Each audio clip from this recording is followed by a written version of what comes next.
The snow fell on Chicago that night as though the sky had decided to bury the city alive, and with it, every trace of the people it had already given up on. The worst blizzard in 10 years swallowed the streets of the South Side, erasing footprints faster than they could be made, as if the city itself wanted to pretend that those who had fallen had never walked there at all. Through that white silence, a woman dragged a suitcase across the frozen sidewalk, her head bowed against the wind, hands that had held so many patients through their worst nights, now trembling in the cold, useless in the snow. She ducked into the mouth of an abandoned subway station, sank down against the tiled wall, and held the medical bag to her chest the way a child holds the hand of a mother who is no longer there. Then, from the darkness deeper in the station, came a sound. The dry clash of metal, a muffled grunt, the heavy thud of a body hitting the ground. When Sienna dared to look, she saw 3 figures in the dim glow of a dying emergency light. 2 standing, one on his knees, and then, within a few heartbeats, everything reversed.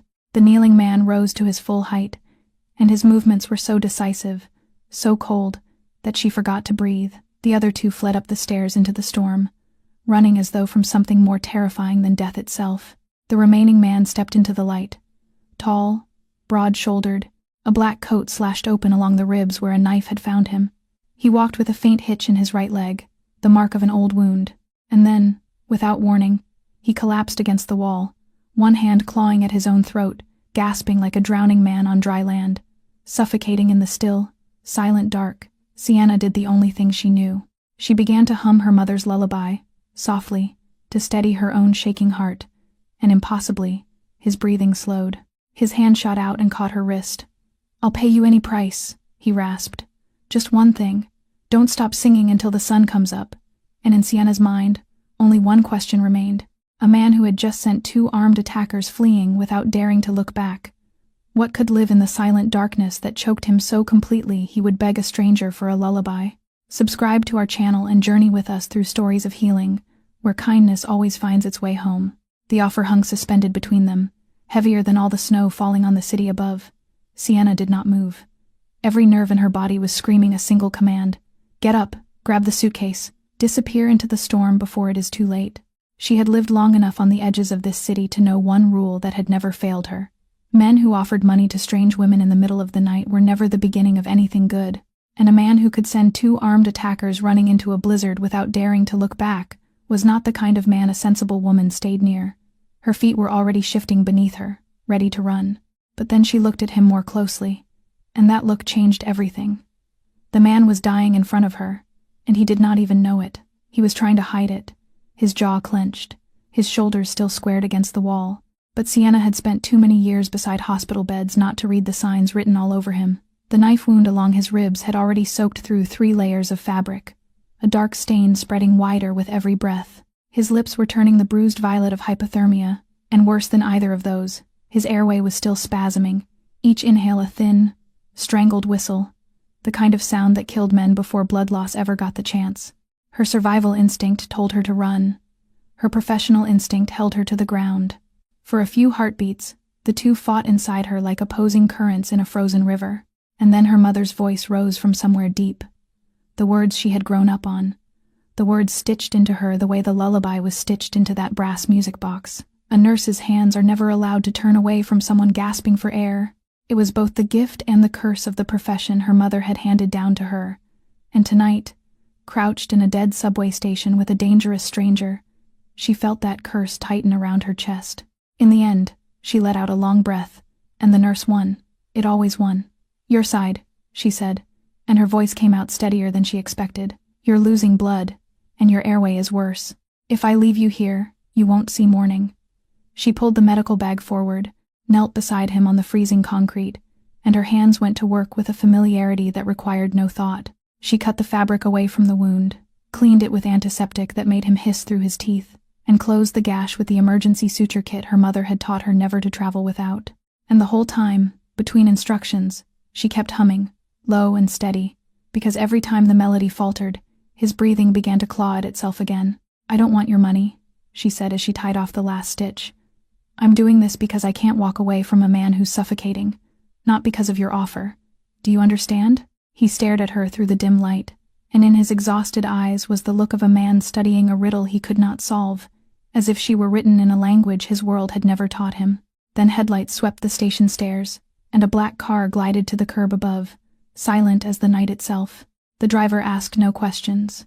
He simply gave the wounded man a slight nod and opened the door, as though carrying a bleeding stranger and a soaked nurse out of a dead subway station were the most ordinary duty in the world. Sienna sat pressed into one corner of the back seat, painfully aware of her wet coat and ruined shoes against leather that smelled of money. No one spoke for the entire ride. The man rested his head against the window with his eyes closed, but she knew he was not sleeping, because his fingers never stopped drumming a restless rhythm against his knee, the rhythm of someone who had never once allowed himself to truly rest. The car stopped before a tower that rose so high she had to crane her neck to find the top of it, and an elevator carried them upward until her ears rang, opening at last onto a penthouse suspended above the frozen sweep of Lake Michigan, where the ice stretched out beneath them like a plain of shattered silver. She had cared for wealthy patients in grand houses before, but she had never stood in a place like this, a place where even the silence smelled of power. And yet what caught her attention was not the grandeur, it was the emptiness. The room was enormous, but there was no trace of a life being lived in it. Not a single framed photograph, not one unnecessary object, not one small piece of warm human disorder. It looked less like a home than a fortress. And there was something else, something stranger still. Every light in the place was burning, every lamp, every recessed bulb, every fixture down every hallway, all of them blazing at nearly 1 a.m, as though darkness itself had been banished from the premises by decree.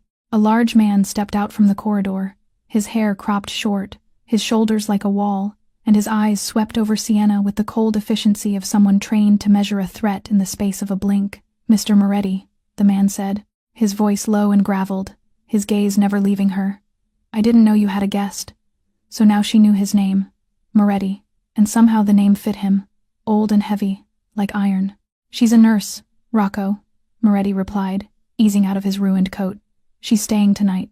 The man called Rocco nodded and asked nothing more, but Sienna felt the vigilance in every movement he made, the way he placed himself between her and the rest of the room, loyal down to the marrow. She did not mind it. That wariness, at least, was honest. What unsettled her came from another direction. At the far end of the hallway, a second man leaned against a doorframe, younger, immaculate, a courteous smile fixed on his lips like a tie knotted too perfectly. When Moretti passed, the man bowed his head in polite greeting. But the instant Moretti's back was turned, his gaze slid after him, and something moved through it, some cold, calculating glint that vanished so quickly Sienna wondered if the blazing lights had played a trick on her. Then he stepped back into a shadowed corner, drew out his phone, turned his back to everyone, and began speaking very softly. Rocco led her to a guest room with a bed dressed in spotless white, but Sienna could not sleep. Through the wall came footsteps, steady, restless, pacing for hours, and beneath them, fainter, the sound of light switches being tested, one by one, down every hall. At last, unable to resist the nurse inside her, Sienna rose, pulled her coat over her shoulders, and followed the trail of burning lights down the hallway. She found him in a room lined with books she suspected were rarely opened, standing by the tall window with a glass of whiskey in his hand that had never once touched his lips. Beyond the glass, the frozen lake glowed faintly under the storm clouds, and every lamp in the room blazed as though it were noon. "You should be lying down," she said softly. "Those stitches need rest." He turned, and under the yellow light his face looked even more worn than it had in the subway station. The exhaustion carved so deep it seemed part of the bone. "Lying down doesn't do anything," he replied, and there was a bitter, self-mocking edge in his voice. "I can't remember the last time I made it through a whole night." She stepped closer and checked the bandage along his ribs, and he let her, as though he were too tired to resist. "You must think I've lost my mind," he said while she worked. A grown man begging a stranger in a subway station to sing until sunrise. "I've paid the best specialists in this country, men people wait a year to see. I've swallowed enough sedatives to drop a horse. Some of them knocked me unconscious, but that isn't sleep. That's just a darker room. They wired my skull, shone lights through my brain, ran their machines all night, and then shook their heads and wrote another prescription. None of it touches this thing. The moment the dark goes quiet, my chest closes like a fist. So when I heard you humming down there, and my lungs opened for the first time in longer than I can remember, I stopped caring how insane it sounded. It was the confession of a man who had run out of road." Sienna sat down in the chair across from him, and for the first time since the subway station, she looked at him not as a danger, but as a patient, She had seen this kind of exhaustion before, the kind that eroded a person from the inside until sleep became an enemy instead of a refuge. "You're not insane," she said. "You're just tired. More tired than medicine can reach." And then, almost without thinking, her hand slipped into her coat and drew out her mother's brass music box. The small worn thing she had carried for years like a charm. She wound the key with a motion so familiar it required no thought, because it was what her mother had always done beside the beds of patients who could not sleep, and set it on the table between them. The lullaby rose into the bright room, slow, steady, unhurried, a melody that never rushed and never stopped. She said nothing more, and then something strange began to happen. Moretti's breathing slowed. His fingers, clenched white around the arm of the chair, loosened one by one. The strained lines of his face eased, like a rope bound too tightly for too long finally being released. And before the song had wound down twice, the most powerful man on the south side had sunk into sleep, breathing freely, deeply, for the first time in 4 years. Sienna kept watch over him all night, the way her mother had taught her, and when dawn spilled gray gold across the frozen lake, and he opened his eyes to sunlight, he looked at her with an expression she would never forget, astonishment edged with something close to fear. The look of a man handed back a thing he had believed was lost forever. That morning, for the first time since she had stepped into the tower, Moretti looked like a different man, not restored, exactly, because 4 years of stolen nights could not be erased by a single one. But something in his eyes had settled, like water after a storm finally passes. He found her in the kitchen, where she was making coffee and trying not to touch anything that cost more than her monthly rent had. "I want you to stay," he said directly, without circling. "Not for one night, long term. You'll have your own quarters, and you'll be paid more generously than any hospital ever paid you. All you have to do is exactly what you did last night." Sienna set the cup down slowly, and the old wariness rose in her at once, the instinct that had carried her through too many cold streets and too many closed doors. Everything about this sounded easy, and in her life, anything that sounded easy had always come with a hidden trap. "You don't even know my name," she said. "Sienna Walsh," he answered without hesitation, and she went very still. "Rocco looked into you last night. I know you're a licensed oncology nurse with 6 years at the bedside. I know Street. Augustin let you go a month ago and stamped your file so no hospital in this city will touch you. I know you're still carrying your mother's medical debt, that you don't owe a cent to anyone else, and that you have no address. And I know you're the legal guardian of an orphaned boy you've been paying a friend to shelter." A chill ran down her spine as she listened to her own life recited so smoothly, like pages read from a folder. "So you know I'm desperate," she said slowly. "And you think that makes me easy to buy." Moretti did not deny it, and he did not look offended. "I think it means we can help each other. You need a roof. I need something this entire fortune has never been able to buy me. That's a fair exchange, Miss Walsh. Nothing more and nothing less." She looked at him for a long time, weighing it. She knew exactly where she was standing. She knew the man in front of her lived in a world of silent black cars and blazing midnight lights and knife wounds he refused to explain. A world she did not understand and did not want to. But she also knew the cold of a night with nowhere to go, and she knew she could not keep wrapping her pride around herself like a coat forever. "If I stay," she said at last, "it's on my terms. I'm your nurse. Nothing else. I have my own room with a door that locks, and you never cross that threshold without my permission. I look after you when you need it, but I don't belong to you. I'm not your property, and I'm not a fixture in this building. And the day I decide to leave, I walk out that door without explaining myself to anyone." A brief silence. Then he nodded. "Agreed." "I'm not finished," she said, her voice hardening. "I don't want to know what you do to own all of this. I don't ask, and you don't tell me. I mend bodies, Mr. Moretti. That's my work. Whatever happens outside that elevator is your business, and I want it to stay out there." She wondered if he would be angry. Instead, the corner of his mouth lifted faintly, with that look of near admiration she had glimpsed in the station. "You're the first person in years who has dared to set conditions with me," he said. "Then maybe it's time someone dared," she replied. They shook hands, 2 strangers sealing an agreement both of them pretended was far simpler than it truly was, and as she released his hand, Sienna promised herself she would never forget who this man really was, and that she would keep her heart locked as tightly as the door to her room. The nights that followed settled into a rhythm of their own, and Sienna, who had been trained to observe and remember every small symptom in a patient, began to notice a pattern. She tested it carefully, the way she would trace the source of a fever. On the second night, She kept the music box in her coat pocket and simply sat quietly in the reading room while he tried to rest, and Moretti tossed until nearly dawn, rising twice to walk the halls, checking the lights, his breath tightening every time the silence grew too deep. On the third night, she wound the brass key and set the box on the table as she had done that first night, and in less than 1 hour, his breathing had slipped into the deep, even rhythm of true sleep. She repeated it again and again over the weeks that followed, not out of idle curiosity, but because she needed to understand, and the result never changed. It was not her presence that let him sleep. It was not the room, not the burning lamps, not the exhaustion stacked inside him like stones. It was the melody, that slow, patient, old-world tune, unwinding note by note, never rushing and never stopping, reached someplace deep inside him that medicine and machines had never been able to touch. Sienna was a nurse, not a psychologist, but she had sat beside enough beds to know that some wounds did not live on the skin. There were kinds of pain carved so deeply into a person that the body refused to loosen, refused to believe that closing one's eyes in the quiet dark could ever be safe. And she began to suspect that this man carried a wound like that, something that had happened in silence and shadow, something that had taught him, once and forever, that stillness was the sound of loss arriving. She did not ask. That was their agreement. And more than that, she knew there were doors people had to open on their own, doors that could not be pried apart with curious questions. But the answer found its way to her on a night when she was not expecting it. He had been asleep for more than an hour, his face more peaceful than she had ever seen it, when suddenly his whole body jerked, his breathing turned harsh and frantic, his hands rose from the chair and clawed at the empty air in front of him, fingers spread and scraping, the way a person claws at a wooden door that will not open. And before he had fully woken, a single word broke out of him, hoarse and shattered. Mama, only that. But it carried a weight that made Sienna go cold to her fingertips. It was not the voice of the most feared man on the South Side.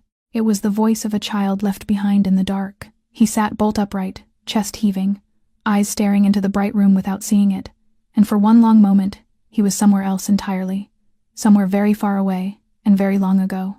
Sienna did not move toward him. She only reached out and quietly wound the music box again, letting the lullaby rise clear and steady into the room, and she watched the man come back to the present, breath by breath, the panic draining slowly from his eyes.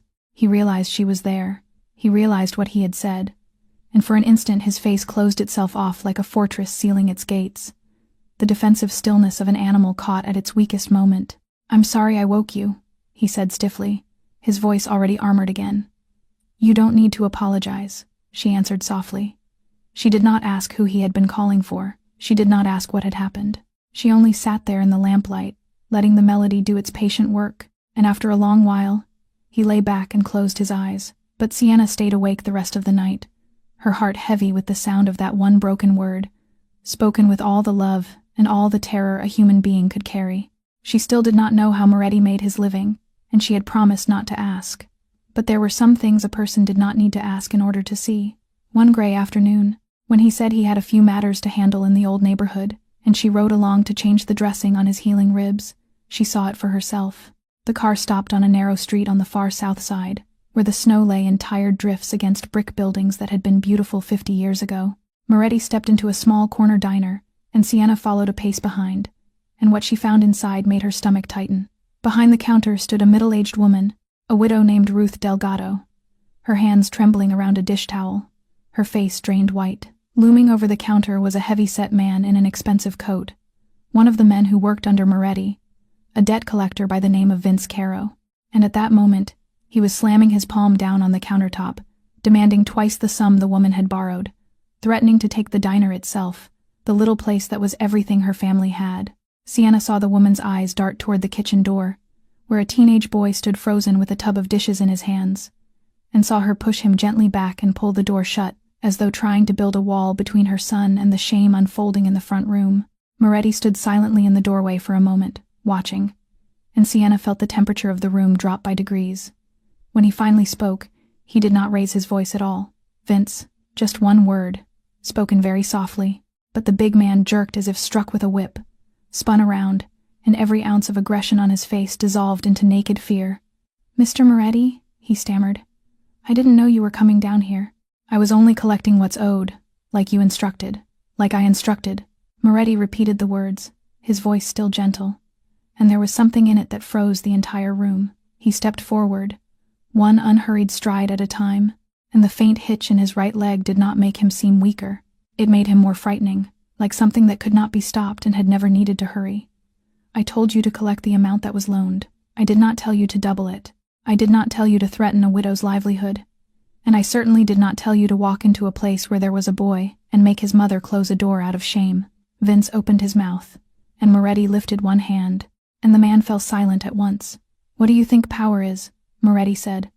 And now he stood close enough that his voice dropped to almost a whisper, yet every person in the room heard every word. Do you think it means tightening your grip around the throats of people who have nothing left to fight you with? A real man never gets stronger by trampling someone weaker. That isn't strength. That is cowardice wearing the clothing of strength. He turned to Rocco, who had entered behind them without a sound, and gave a slight signal. Mrs. Delgado's debt is cleared. All of it. And Vince doesn't set foot in this neighborhood again. See to it. Rocco led the shaken man out, and Moretti laid a thick fold of bills on the counter, enough to repair the worn little diner twice over, then turned and walked out before the stunned woman could finish stammering her thanks. In the car, Sienna studied him for a long moment, her mind tangled with everything she had just felt, the fear and the other thing beneath it. Why? She finally asked. Why bother with one small diner and a debt that means nothing to you? Moretti looked out through the window at the passing snow, and it was a long while before he answered, his voice distant. Because I know what it feels like to be crushed under the foot of someone stronger when you have nothing in your hands. I know that feeling better than anyone alive. There was one thing about her life that Sienna had never told Moretti, and that was Eli, the 7-year-old boy she was raising, the son of the closest friend she had ever had, a friend taken from this world in a highway accident 2 years earlier along with her husband, leaving behind the most precious burden Sienna had ever been trusted with. Since the crash, Eli had almost stopped speaking. Words had simply gone quiet inside him, the way a house goes dark room by room, and no doctor, no counselor, no patient coaxing had been able to switch them back on. All this time, she had been leaving him with a trusted friend across the city, sending every dollar she could spare for his care. But when Moretti learned of him through Rocco, he said only one simple thing, that this building was wide enough for both of them, and that a child should be with his family. And so, on a bright Saturday morning, when the storm had finally broken, Eli set foot in the penthouse for the first time. He was not overwhelmed by its size or its luxury, the way Sienna had feared. He was not overwhelmed by anything anymore, and that was the wound of it. He simply walked to the great glass wall, sat down cross-legged on the floor with the small stack of paper Sienna kept in her bag for him, and began to fold, silently, patiently, his small hands moving through creases he knew by heart. One boat, then another, a quiet fleet gathering on the carpet, facing the frozen lake below. Moretti stood in the doorway, strangely helpless, the man who could empty a room with one softly spoken word, not knowing what to do before a silent child. He did not try charm, and he did not try questions. He simply lowered himself, with some difficulty because of his ribs and his leg, and sat down on the floor a small distance away, saying nothing, the two of them watching the ice together. Long minutes passed. Then Eli looked at him for a while, the unhurried, X-ray look of a child measuring something adults cannot see, and he reached out and placed one paper boat into Moretti's scarred hand. And then came the voice, the first voice in many months, small as a breath, so quiet the room seemed to lean in to hear it. My dad said paper boats are so you float, so you don't sink. A pause, the kind of pause that holds a whole ocean. You look like someone who's sinking. The innocent sentence hung in the air, and Sienna, frozen in the kitchen doorway with her heart in her throat, saw something break and heal in Moretti's eyes at the very same time. The man held that clumsy little boat in hands that had frightened half a city, staring at it for a long moment as though it were made of something far heavier than paper. When he finally spoke, his voice came out entirely different, low and careful, as if handling glass. Then you'd better teach me how to make one, so I don't sink.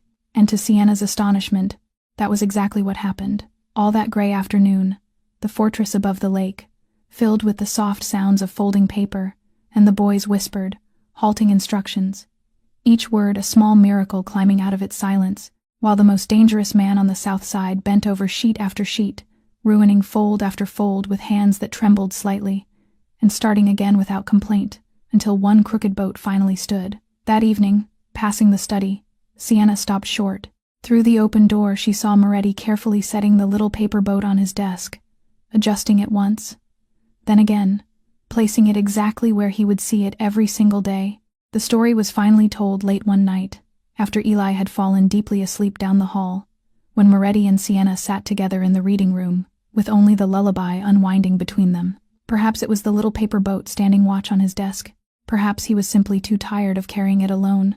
He began softly, his eyes fixed on the empty air, as though he were reading from an old page he knew by heart, every single word, but had never once dared to read aloud. He told her he was 12 years old the winter it happened. His father owed his life to dangerous men and owed his debts to worse ones.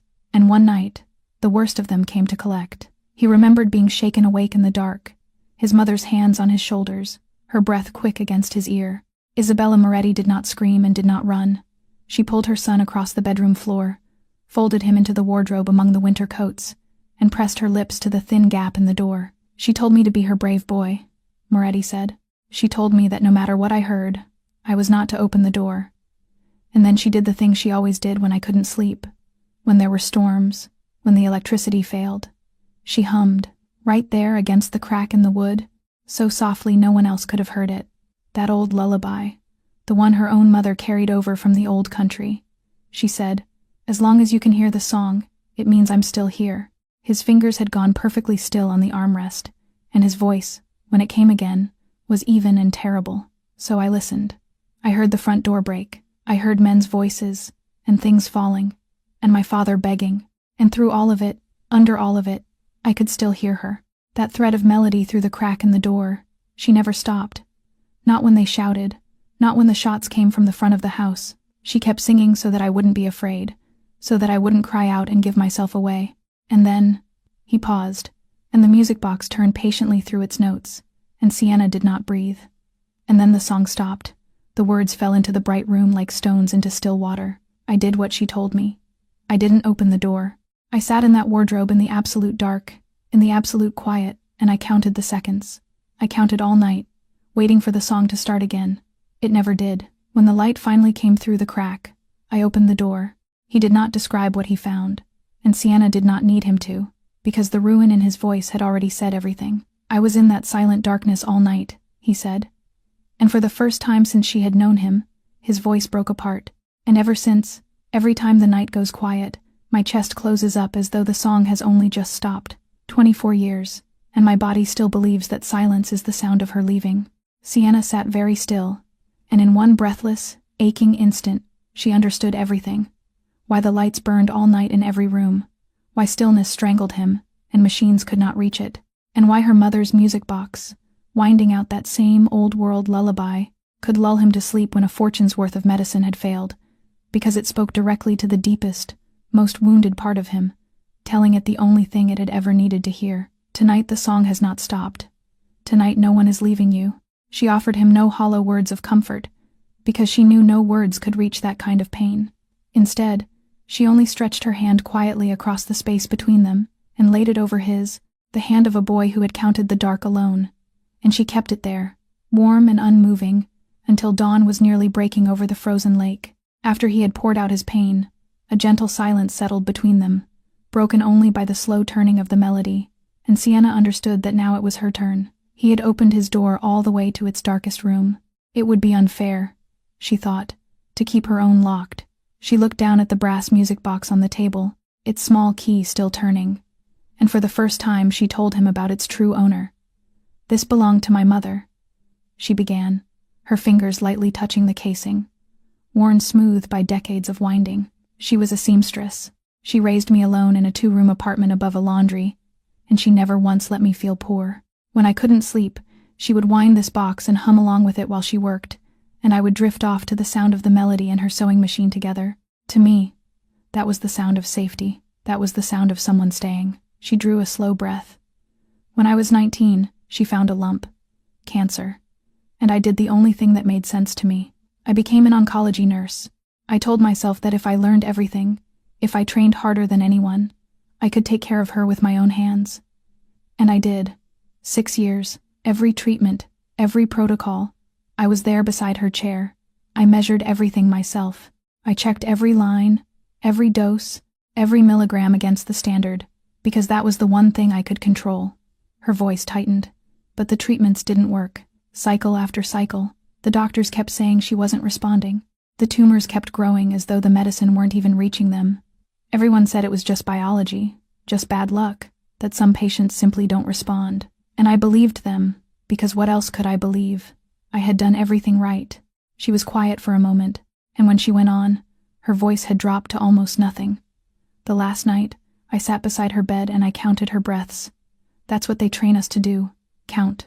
And every time this melody wound down, I would reach over and turn the key again. Over and over, all night, as though as long as the song hadn't ended, she was still here, as though the music could hold her. Her eyes glistened in the lamplight, but she did not look away from him. I'm an oncology nurse, Adrian. I have saved so many strangers. I have pulled people back who had no business surviving, and when it was the one person my whole life was built around, I sat there winding a music box and I couldn't keep her. As those words left her, something changed in the room. The two of them sat there, a kingpin of the South Side and a nurse with nothing to her name, two people who should have had nothing in common at all, and yet they were looking into each other's eyes and seeing their own wound reflected back, perfectly, terribly. Both of them had once clung to a sound to hold on to someone who was leaving. Both of them had counted through a long night, bargaining with the dark. Both of them carried the same nameless debt, the quiet, unkillable belief that surely they should have been able to do more. Moretti looked at her for a long time, and then he said the thing she had not expected, the thing that undid her. So we're more alike than you think. Both of us are living by a song whose singer is gone. And in that moment, the final distance between them, that careful wall of suspicion Sienna had built brick by brick from the first night, quietly dissolved.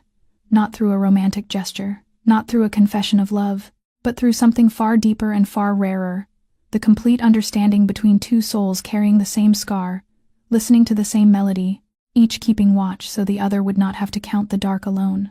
But that newly formed closeness did not last long before the brutal reality of Moretti's world came crashing in and shattered it. It happened on a night when Eli was away, sleeping over at the home of Sienna's friend across the city, a small mercy she would be grateful for until the end of her days. She had just turned off her reading lamp when the sounds began, shouts from the floor below, muffled but violent, the thunder of hurried footsteps on the service stairs, doors slamming somewhere deep in the building's bones. When Sienna stepped out of her room, her heart already climbing into her throat, she came upon a sight that turned her blood cold. Rocco and 3 other men she had never seen before were escorting a stranger down the corridor, a man whose face had gone the gray-white of old snow, whose feet stumbled as though the floor kept moving beneath them, and whose eyes darted everywhere and found no help anywhere. The air in the hallway was thick with a kind of threat she had never felt so nakedly before, not even in the subway station that first night, and in the middle of it all stood Adrian Moretti. But it was not the man who had lowered himself to the floor to learn paper boats from a silent child. It was not the man whose hand she had covered with her own until dawn, the man who had wept without tears over a song that had stopped 24 years ago. This man's face was carved from something that gave back no light. His voice, when he spoke to Rocco, was quiet and precise, and utterly without temperature, issuing instructions she could not hear and did not want to hear. This was someone else entirely.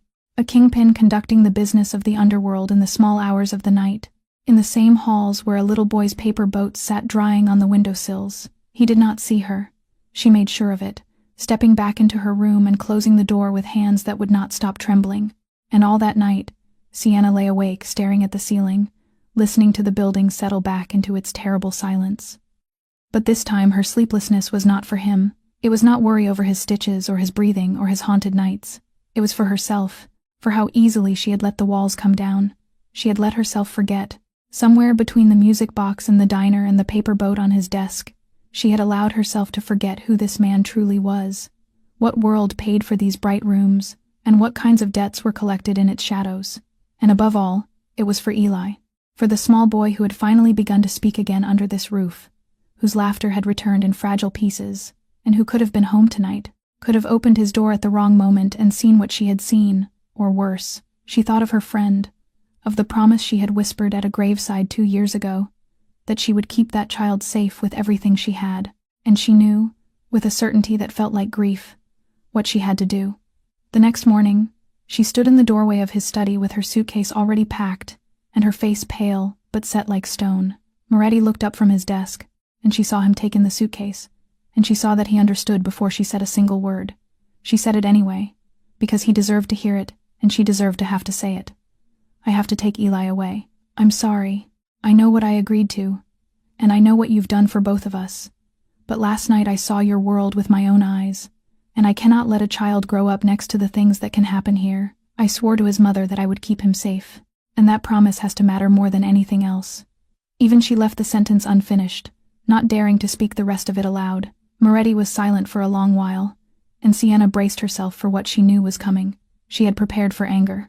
She had prepared for threats, for cold negotiation, for the machinery of power she had seen him wield with nothing more than a softly spoken name. A man like him, a man who could make an entire neighborhood hold its breath, could keep her in this building without ever raising his voice.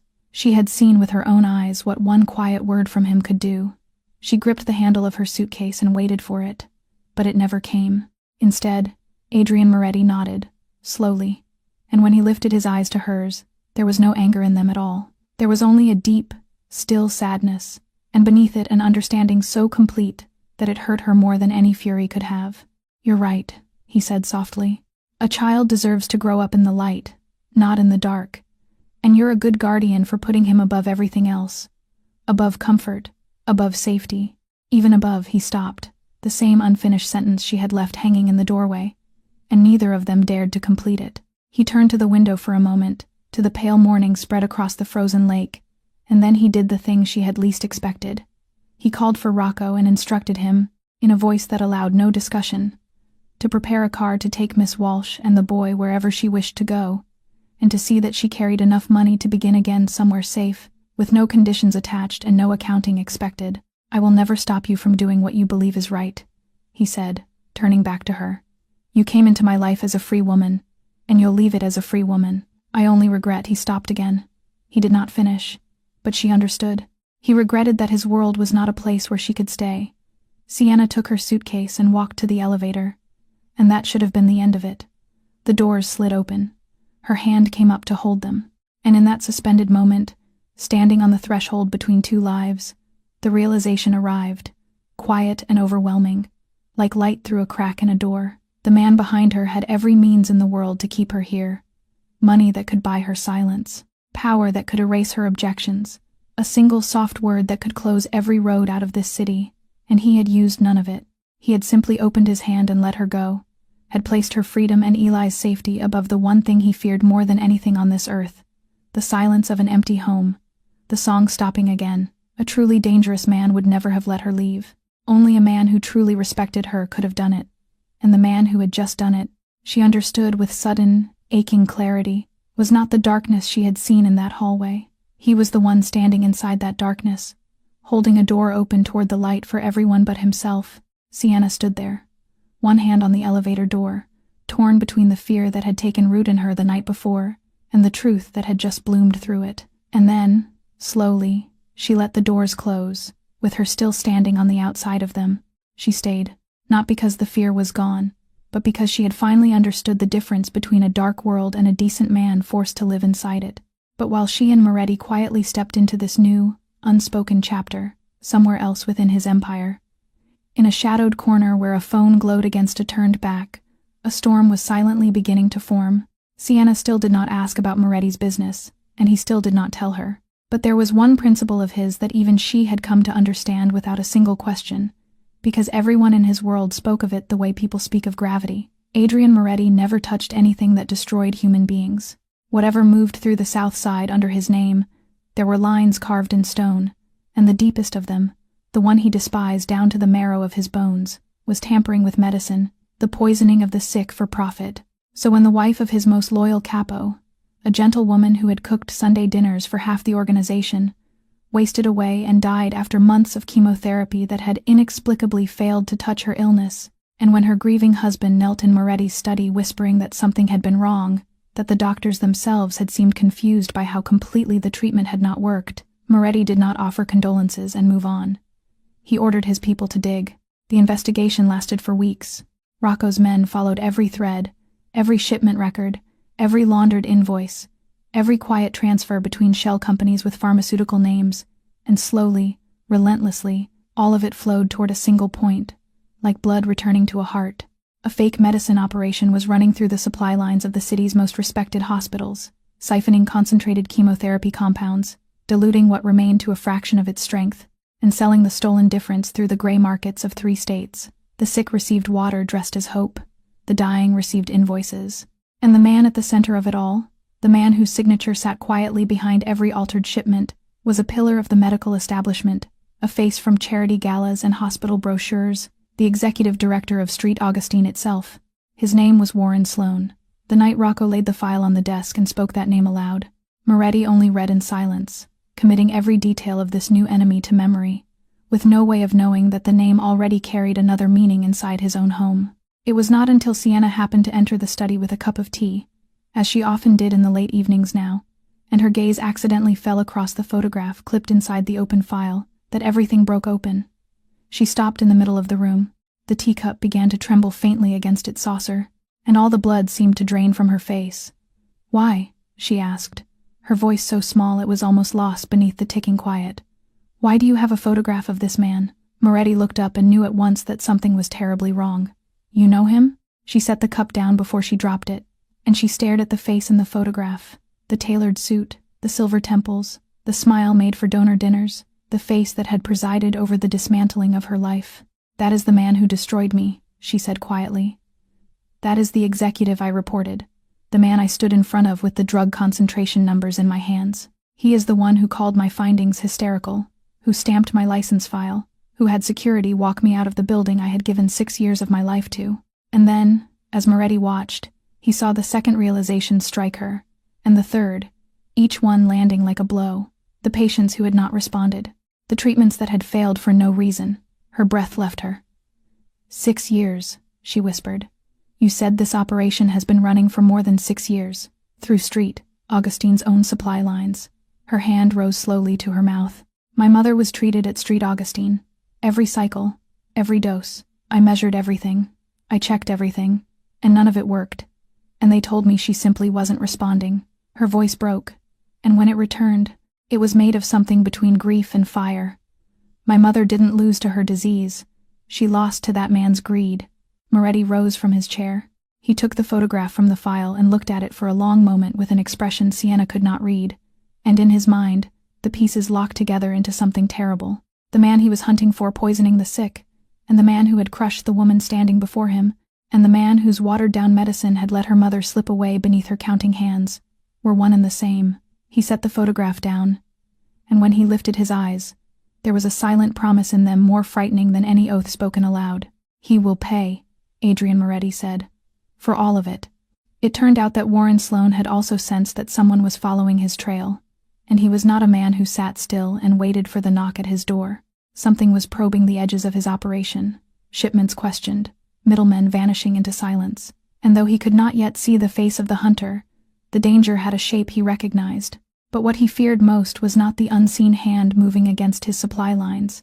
It was a name he had believed buried over a year ago, Sienna Walsh, because before she had been walked out of Street Augustine with her career in pieces, she had done the one thing he had never been able to confirm and never been able to forget.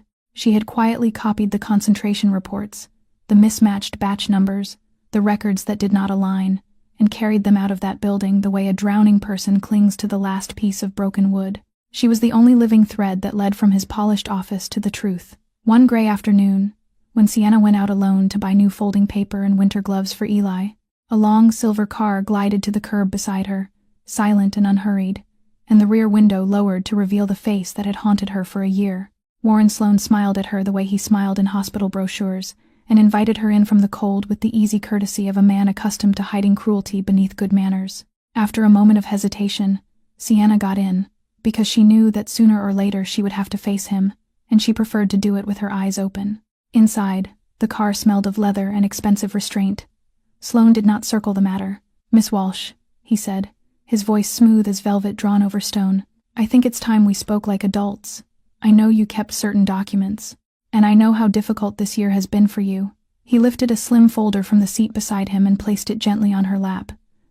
"This is an offer. You sign a statement confirming that your previous allegations were an unfortunate misunderstanding, a lapse of judgment made under emotional strain. In return, the entire balance of your mother's medical debt disappears. Your license is restored, your file cleared, there's a senior position waiting, head of your own unit. And the boy you're raising will have his future guaranteed. Schooling, everything. You'll have back everything you lost, Miss Walsh, and more besides." Sienna looked down at the papers on her lap, and for one long moment, temptation closed around her like a cold hand. She thought of the debt that had followed her like a shadow. She thought of the nights she had slept in bus stations. She thought of Eli, of everything she could give him with a single motion of ink, one signature, and all the suffering would end. Her fingers touched the pen he offered, and then she thought of her mother, breathing slower and slower beneath a melody that could not save her, poisoned by the very greed now sitting across from her in a tailored coat.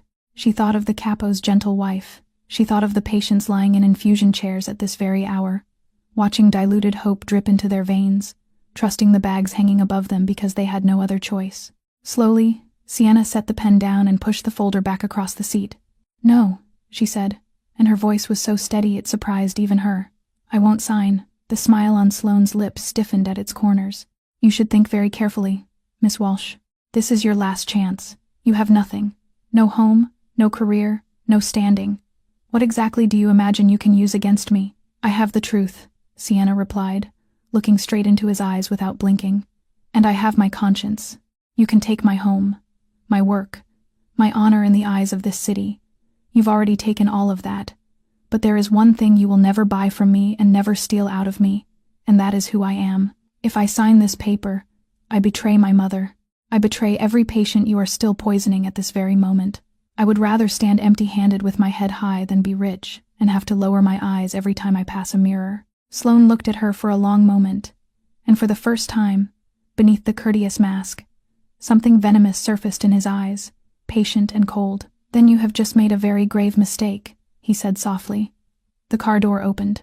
Sienna stepped out into the falling snow, her legs trembling and her head held high, leaving behind everything she might have reclaimed, and carrying with her the only thing she would never trade, her own dignity. For weeks now, Moretti had sensed that something was wrong, a wrongness he could not name but could feel the way old wounds feel weather.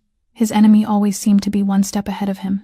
Shipments his men moved to intercept were rerouted hours before they arrived. Middlemen they had marked for questioning vanished from the city the night before the knock came.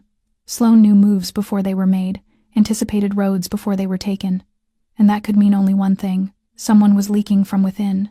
The thought gnawed at Moretti worse than any external threat ever had, because his trusted circle was small, deliberately small, and every name inside it belonged to someone he had chosen, someone he had built his life's architecture around.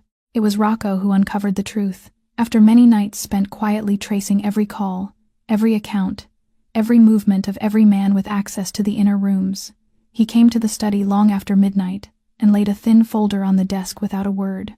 And the name inside it made the entire room seem to stop breathing. Marcus Vale, the counselor with the perfect smile, the man who had stood at Moretti's right hand for 11 years, who had drafted his contracts and guarded his secrets, the man Moretti had lifted out of a debt-ridden nothing and shaped into one of the most capable minds in the city. It had been him from the very beginning, the figure lingering at the ends of hallways, the back turned in shadowed corners, the soft voice into a phone held too close.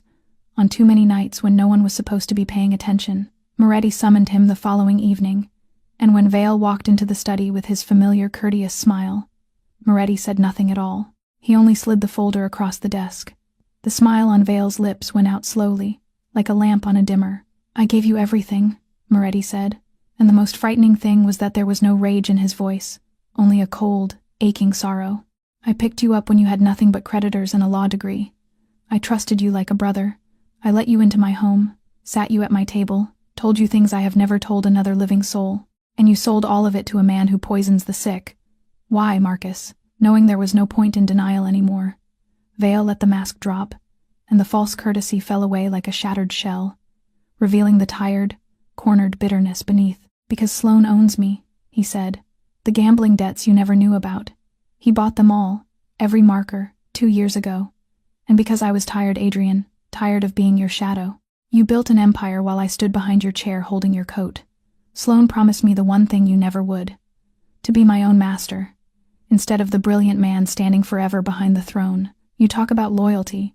Loyalty doesn't cancel debts, and it doesn't give a man his own name." Moretti looked at him for a long time, and Sienna, standing silently in the doorway with the tea she would never deliver, saw in his eyes not the fury she had braced for, but a deep and terrible weariness. The loneliness of a man discovering that even inside his smallest circle, there had been no ground solid enough to stand on.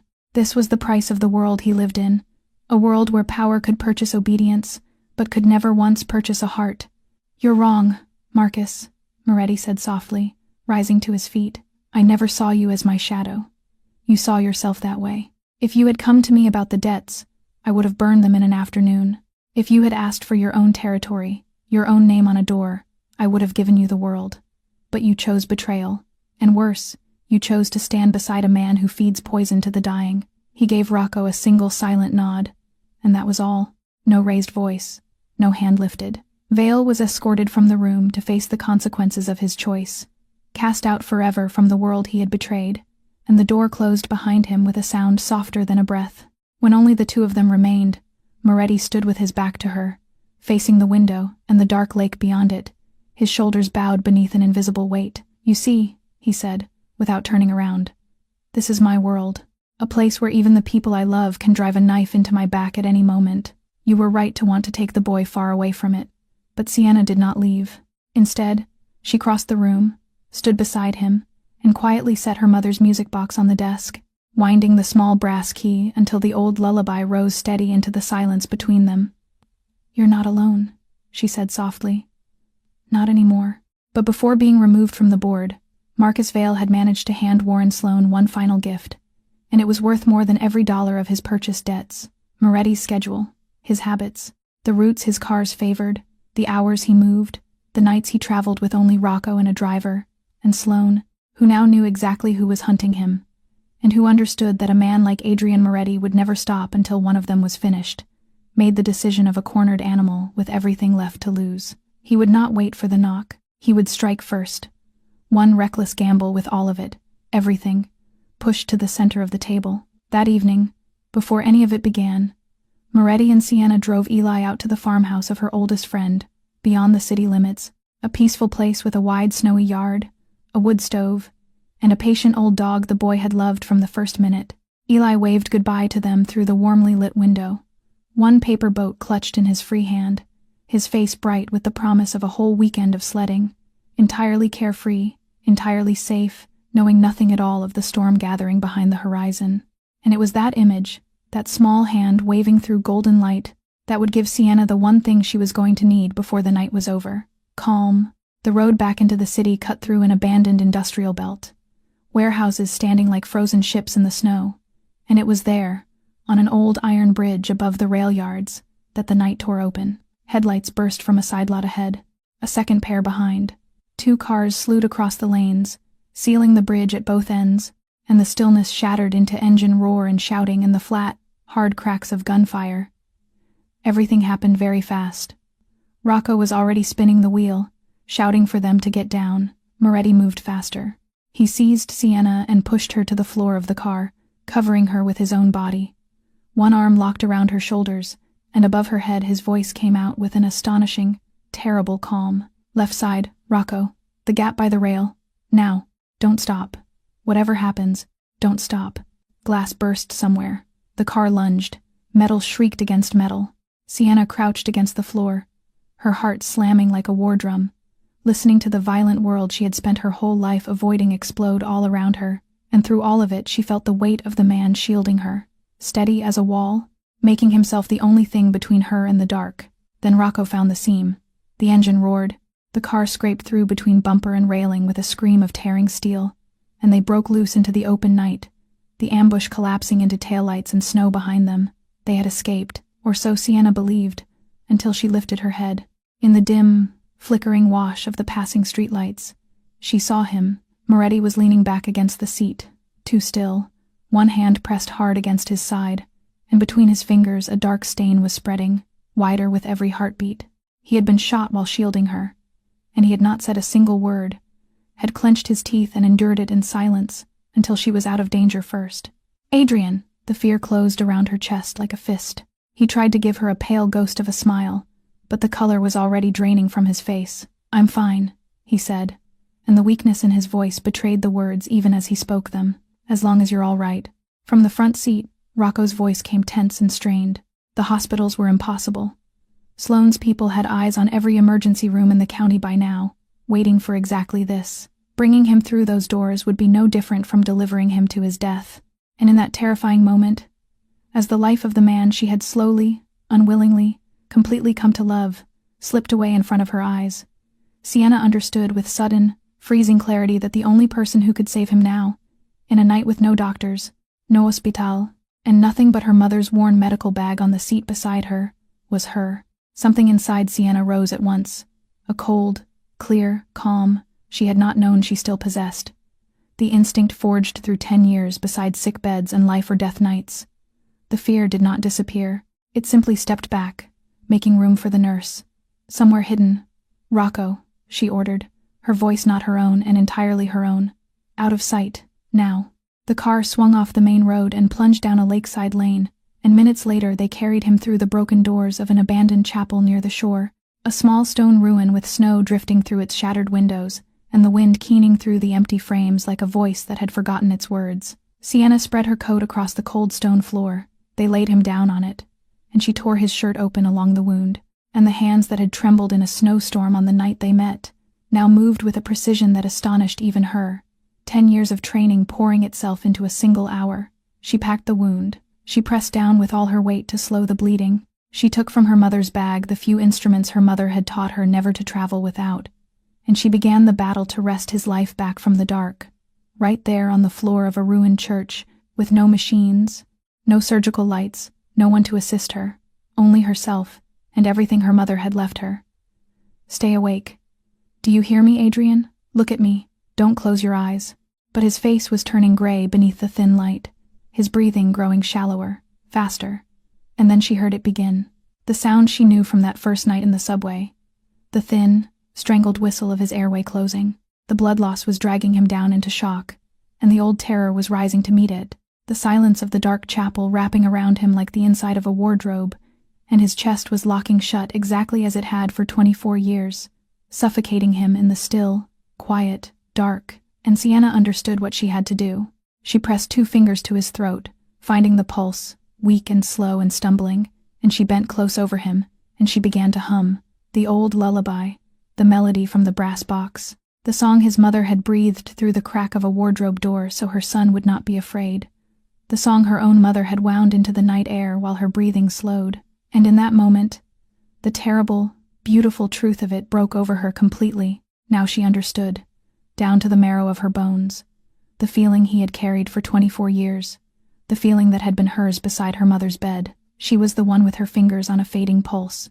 She was the one counting each beat, as though counting alone could hold him here. She was the one who did not dare blink, did not dare let the song falter, believing with everything in her that as long as the music had not stopped, he had not left. Tears rolled down her cheeks.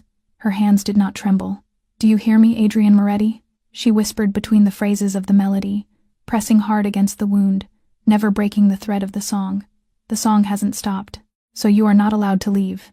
Eli needs you. I need you. We still have a whole life ahead of us to heal each other. So stay. Fight. Show me this song doesn't lie." And as if the melody and her voice together had anchored him to the world, as if the deepest, most wounded part of him had finally heard the only promise it had ever waited for, the pulse beneath her fingertips slowly steadied. It stopped stumbling. It grew stronger, beat by beat. The bleeding slowed beneath her skilled and unshaking hands, and his breathing, though shallow, opened and found its rhythm again. The woman this city had thrown away had just won back the life of the most powerful man she had ever known. On the stone floor of a ruined chapel, in the darkest and most desperate place of all, with nothing but her mother's old bag, 10 years of devotion, and a lullaby that refused to end. When the immediate danger had passed and his pulse could hold its own rhythm without her fingers pressed to it, Rocco found them a place to disappear, a discreet house buried at the end of a snowed-in lane outside the city, where no one asked questions and no light reached the road. They carried him inside, and the hours that followed passed in a waiting so tense it felt almost suffocating. Sienna did not leave his side by even half a step. She changed the dressings by lamplight, watched every rise and fall of his chest, checked his temperature with the back of her hand against his forehead, the way her mother had once done to her. And on the pillow beside his head, she set the brass music box, winding it each time it wound down, so that the old lullaby would stay with him even in the depths of his fevered sleep, so that wherever the darkness had carried him, some part of him would know the song had not stopped. She had kept watch through many nights beside many beds in her life. But no night had ever been as long as this one.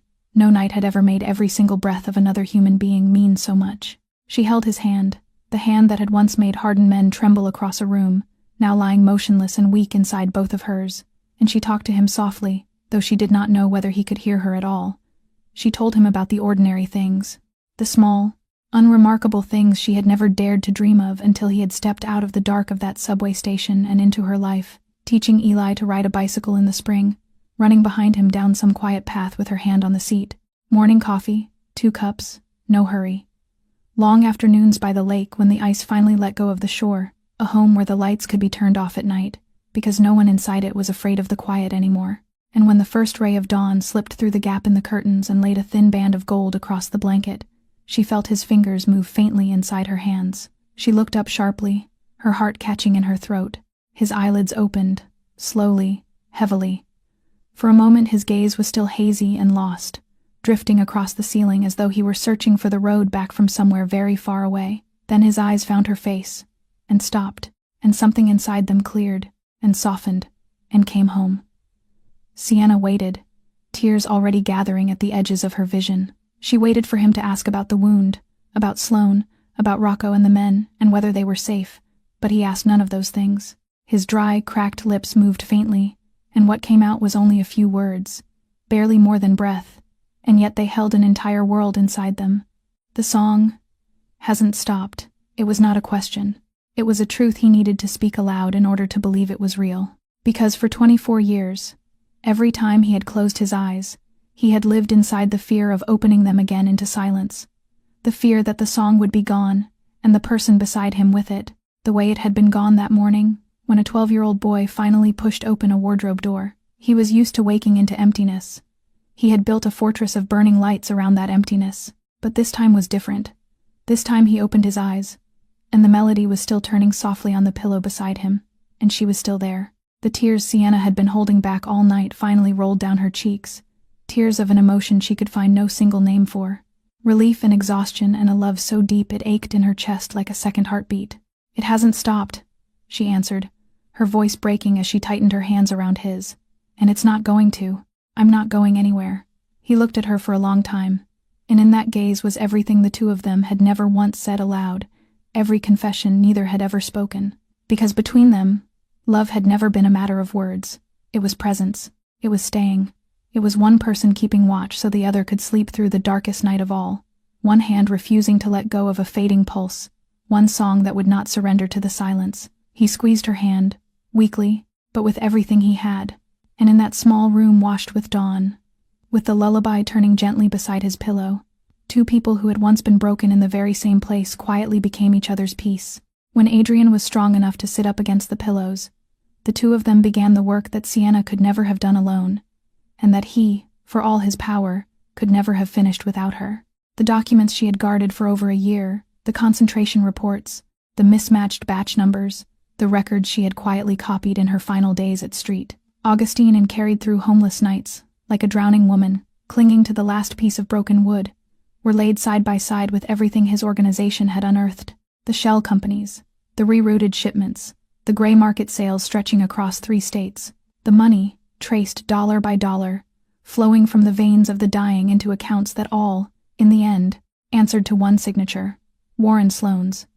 Alone, her evidence had been the word of a disgraced nurse against a pillar of the city. Alone, his evidence was the work of shadows, unusable in the light. Together, they became something that neither Sloane's power, nor his money, nor his charity gala smile could bury. This time, Sienna was not standing by herself in an office on the 9th floor, watching men in suits exchange glances over her head.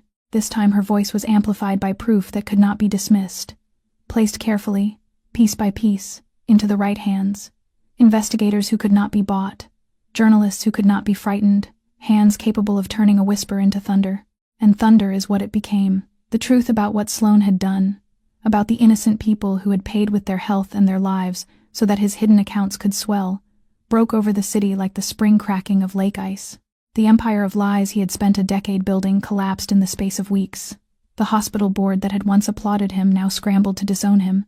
The face from the brochures became the face on the evening news, and the man so long accustomed to standing above others, deciding from carpeted offices who would receive real medicine and who would receive water, was stripped of everything he had ever used to trample the people beneath him, and made to stand, for the first time in his gilded life, level with his consequences. For Sienna, justice did not arrive wearing the face of revenge. It arrived quieter than that, and it arrived deeper. It came as truth returned to its rightful place. Her license was restored. The stamp was lifted from her file, and the people who had once walked her out of that building had to acknowledge, publicly, that the woman they had thrown away had been the only one brave enough to tell the truth from the very beginning. But what warmed her heart most was none of that. It was a single line in the investigators' findings, one name among the victims whose records had helped expose the crime. Her mother's.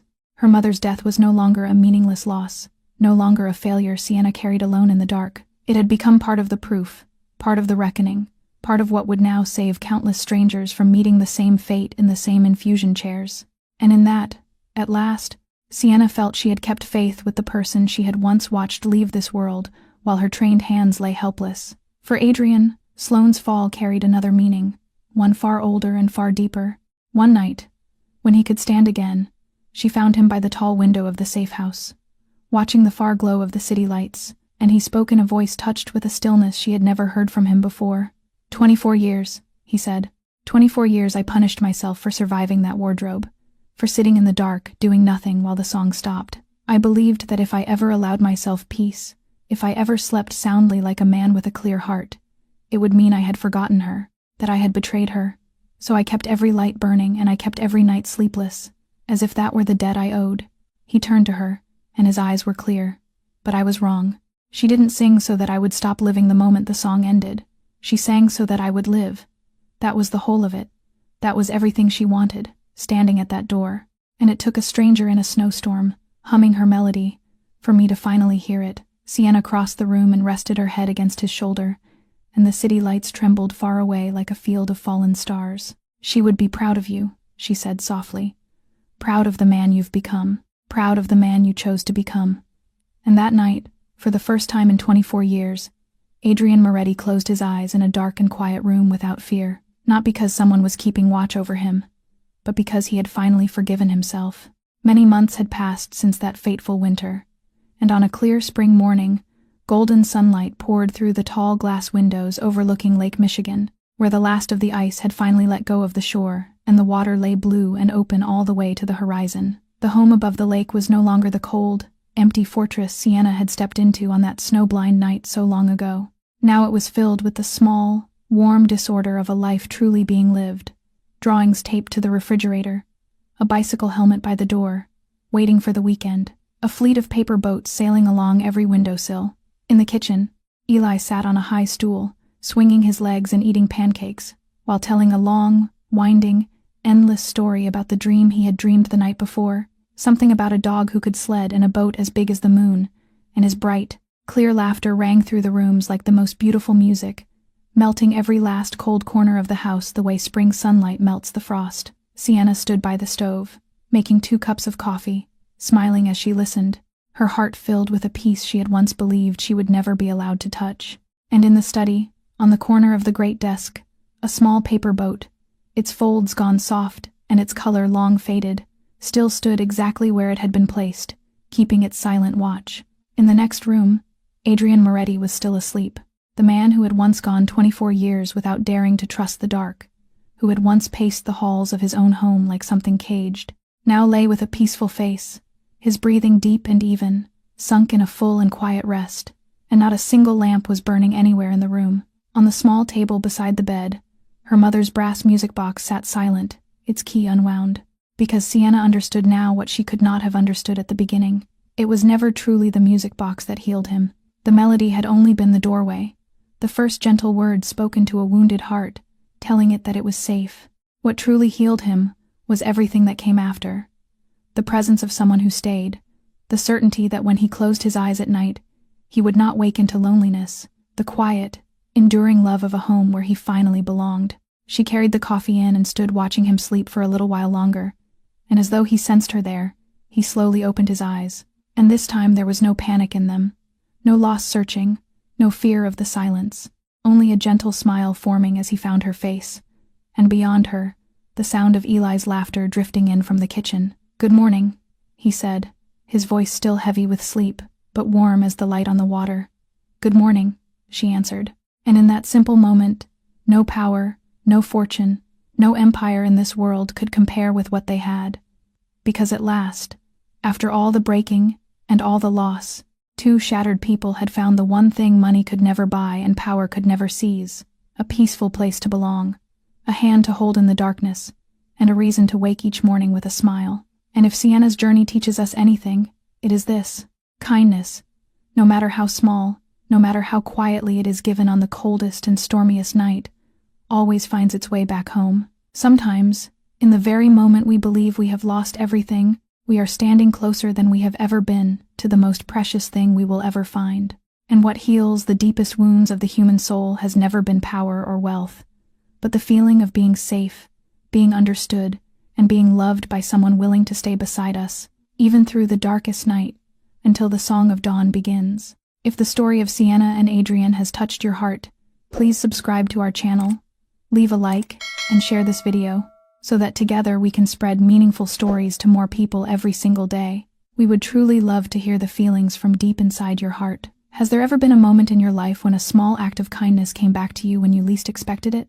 What moved you most in this story, and what lesson will you carry with you from it? Please do not hesitate to leave a comment below and share your thoughts, because every word you write is a light that helps this community grow warmer. Thank you, from the bottom of our hearts, for taking the time to listen all the way to this very final moment. We wish you and your loved ones abundant health, peaceful hearts, joyful days, and many simple, gentle happinesses in your everyday life. Goodbye for now, and we will see you again in the next story.